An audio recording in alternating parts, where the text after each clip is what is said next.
የአየር ኃይል ያቋቋምነው ብርጭቆ ላይ እንዲዋኝ አይደለም ሲሉ ዶክተር አብይ አህመድ በማረር ገልጸዋል። ምን ያልጓራውት ነው ያናደዳሉ ጉዳዩ። በሰላም ካልሆነ በተፈጥሯዊ መንገድ አሰብን እንይዘዋለን፣ ለዚህም በቂ የሆነ የጦር ኃይል አለን ብለው ጠቅላይ ሚኒስትር ክቡር ዶክተር አብይ አህመድ ገልጸዋል። የኢትዮጵያ የወደብ ጥያቄ የቀይ ባህር የጸጥታ ጉዳይ ዘላቂነት መፍትሄ የሚያገኙ የአፋር ህዝቦች ፖለቲካና ኢኮኖሚያዊ በደል በመፍታት ብቻ መሆኑን አንድ አዲስ ጥናት ማረጋገጡን ገልጿል። ምርጫ ይካሄዳል አይራዘምም ብለዋል ክቡር ዶክተር ጠቅላይ ሚኒስትር አብይ አህመድ ትላንትና በነበራቸው የምክር ቤት ቆይታ። ጥሩ ነው ካልተራዘሙ።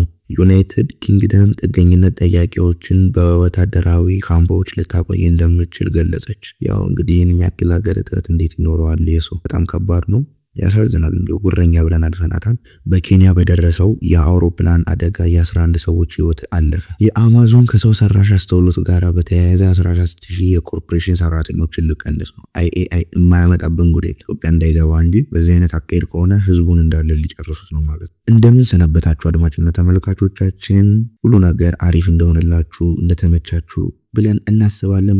መልካሙን እየተመኘን ሁላችሁም ላይክ፣ ሰብስክራይብ እንዲሁም ቪዲዮ ስንለቅ ቶሎ እንዲደርሳችሁ የደወል ምልክቷን በመጫን የኛ ቤተሰብ ይሁኑ።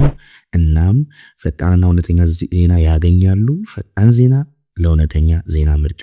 ወደ ዜና እንገባለን። የኢትዮጵያ የወደብ ጥያቄና ዘላቂነት ያለው መፍትሄ የሚያገኘው የአፋር ክልል ፖለቲካዊና ኢኮኖሚካዊ የሆኑ መፍትሄዎችን ማግኘትና ለነሱ መፍታት መሆኑን አንድ ጥናት ጠቆመ። የሆረን ሪቪው ተመራማሪ ዮናስ ይዘው ትንታኔ እንደሚያሳየው ታሪካዊ መኖሪያቸው በኢትዮጵያ በኤርትራና በጅቡቲ የተከፋፈሉ የአፋር ህዝብ በተለይም ኤርትራ ከኢትዮጵያ መገንጠል ዋነኛ ሰለባ ነው። ጥናቱም እንደሚያከራክረው በ1993 የተካሄደው የኤርትራ ነጻነት ህዝብ ውሳኔ የአፋር ህዝብን ያላካተተ መሬታቸውን በመከፋፈል የኢትዮጵያን ታሪክ ወደ መብት የዘጋ ሂደት ነበር። የኤርትራ መገንጠል ያስከተለው ውጤት በአፋር ህዝብ ላይ ድርብ ጭቆና አስከትሏል። አንደኛ በኢትዮጵያ በኩል ያሉት አፋሮች ታሪካዊና የባህር መውጫቸው የሆነውን የአሰብ ወደብ በማጣታቸው ከባድ ኢኮኖሚያዊ ጉዳት ደርሶባቸዋል። ሁለተኛ በኤርትራ በኩል የቀሩት አፋሮች ደግሞ በአዲስ መንግስት ከባድ ጭቆና፣ መፈናቀልና የፖለቲካዊ መገለል እንደደረሰባቸው በሺዎች የሚቆጠሩ ወደ ኢትዮጵያ ጅቡቲ ለመሰደድ እንደተገደዱ ጽሁፎች ያብራራሉ። ሁለቱም ሀገራት ኢትዮጵያም ኤርትራም የአፋርን ህዝብ በጥርጣሬ ሲመለከቱ ቆይተዋል። ይህም በቀጠናው ልማትና የፖለቲካ ተሳትፎ ወደ ኋላ እንዲቀር አድርጎታል። ትንታኔው እንደሚያስገነዝበው ኢትዮጵያ አስተማማኝና ዘላቂ የባህር መተላለፍ ለማግኘት የምታደርገው ጥረት ሊሳካ የሚችለው የአፋርን ህዝብ በማዕከል ያደረገ ፖሊሲ ለመከተል ብቻ ነው። የአፋር ህዝብ በፖለቲካዊና በኢኮኖሚያዊ አቅም ማጎልበት፣ መብቱን ማክበርና እውነተኛ አጋር ማድረግ የሞራል ጉዳይ ብቻ ሳይሆን የጂኦፖለቲካዊ አስፈላጊነት ነው ሲል ጥናቱ ይደመድማል። በኬንያ በደረሰው የአውሮፕላን አደጋ የ11 ሰዎች ህይወት ማለፈ። የአምባሳደር ኤር ሳፋሪ አየር መንገድ በባለቤትነት የሚያስተዳድረው ቀላል የመንገደኞች አውሮፕላን ተከስክሶ ውስጡም የነበሩ ሁሉም ሰዎች ሞተዋል። አውሮፕላኑ በመጠኑ 8 የሃንጋሪ እና 2 የጀርመን ቱሪስቶችን ጭኖ ነበር ሲባል አብራሪው ኬንያ ነበር። የሞቱ ሰዎች አካል መቃጠሉንም መለየት ከባድ መሆኑንም ተገልጿል።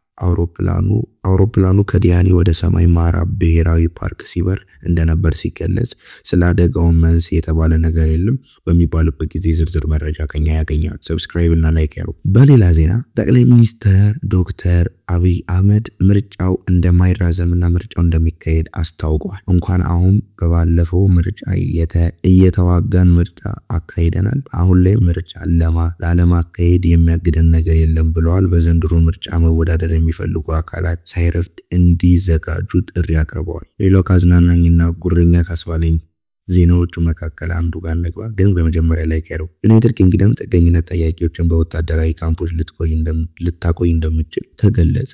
ምን ማለት ነው? የራሳቸው ወታደር የላቸውም እንዴ? ህዝቡን ከዚህ የሚሰደደውን ለመስራት ነው። አራወገን ብልተሳሰብ ይሻላል። በስኮትላንድ እና በደቡባዊ ኢንግላንድ ባሉ ወታደራዊ ካምፖች ጥገኝነት ጥያቄዎችን ለማቆየት ውይይት እንደተጀመረ ተነግሯል። ከዚህም ቀደም ጥገኝነት ጥያቄዎች ጉዳያቸው ውሳኔ እስከሚያገኝ በሆቴል ይኖሩ ነበር። ሆቴል ወይ ጉዴ!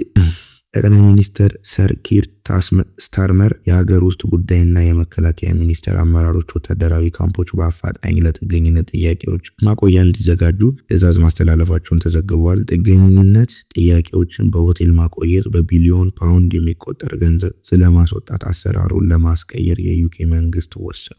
ባድ ነው።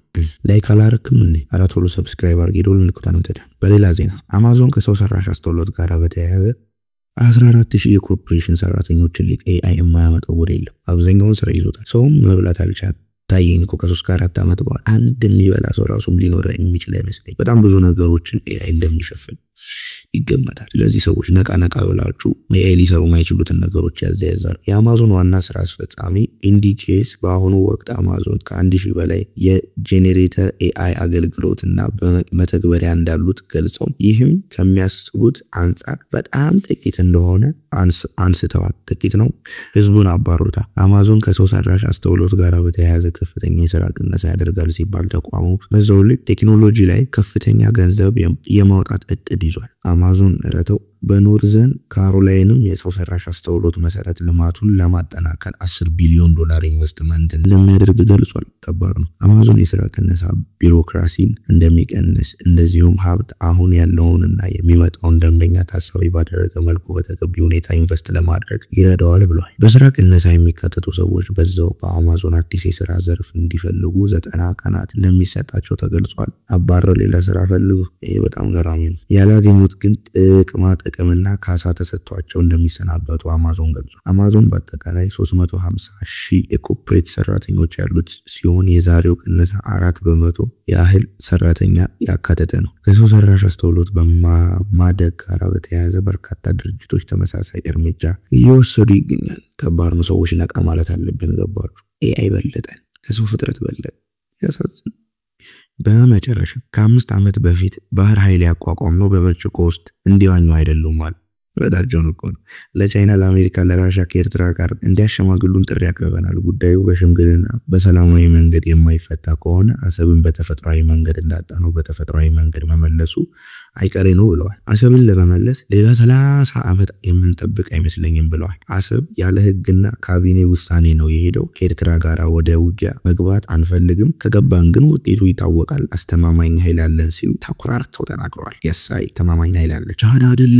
ጠቅላይ ሚኒስትር ስለ ባህር ጉዳይ ምን አሉ? ሚሊዮን ፐርሰንት እርግጠኛ ነኝ ኢትዮጵያ ተዘግታ አትኖርም። ማንም ፈለገም አልፈለገም ተዘግታ አትኖርም ሲሉ ተደምጠዋል። የኤርትራ መሪዎች ለታጣቂዎች ጥይት ማቀበሉን እንዲያቆሙ አሳስበዋል። ጠንከር ያለ ነው። እስካሁን ድረስ ስለተከታተላችሁ እናመሰግናለን። ቪዲዮአችንን ላይክ እንዲሁም ሰብስክራይብ በማድረግ አጋሮቻችን ሁኑ። የደወል ምልክቱንም ተጫኑ እና ስለተከታተላችሁ እናመሰግናለን። ሁሉንም ነገር እንዲሳካላችሁ የወደዳችሁት ነገር እንዲሆንላችሁ እየተመኘን እስከ ነገ መልካም ነገ ሸራ ብለን